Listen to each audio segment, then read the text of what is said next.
Hey everyone, it's me again. I've been getting a lot of messages recently about how to do the mass-to-mass stoichiometry. I know that's some crazy words, stoichiometry, but don't let it fool you. This is actually where these chemical formulas become useful in society. When I say society, I'm talking about your engineers, people who are making stuff.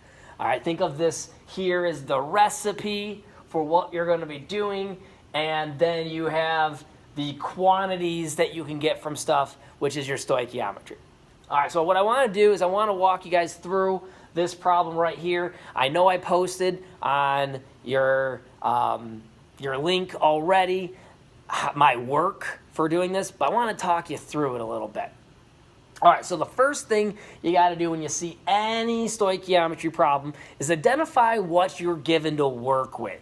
All right, because these problems, you can focus on only two substances at a time, and you get to ignore the rest of them. All right, so let's look at what we've been given. In number one, it says determine the mass of sodium nitrate, which is NaNO3, produced when 0.73 grams of nickel nitrate, which is NiNO3 reacts with sodium hydroxide according to the following equation. All right, I know that seems like a lot of words, but let's break it down. What are we looking for? It says here, determine the mass of sodium nitrate. So we're looking for sodium nitrate. That's this guy right here. We're going to try to find the mass of that sodium nitrate. But what are we starting with then? Because that's just what we're trying to find, but we have to start with something. The starting thing is so important. So you're going to look for that number, the unit, and the substance. And here we are right here. We have 0.73 grams of nickel nitrate. That one's not nickel nitrate. I'm going to ignore that. This one's not nickel nitrate. I'm going to ignore that. This one is your nickel nitrate. All right, so we want this. We're going to start with 0.73 grams of nickel nitrate.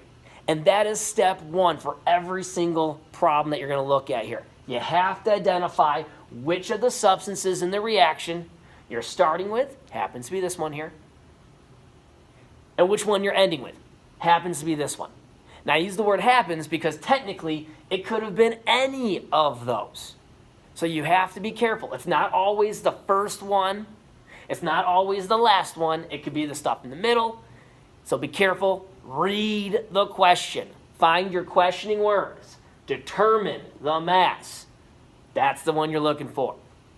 Find your given, what you've been given to work with. 0.73 grams. All right, that's step one. I'm going to break this thing down to steps so it's not just one big long on video.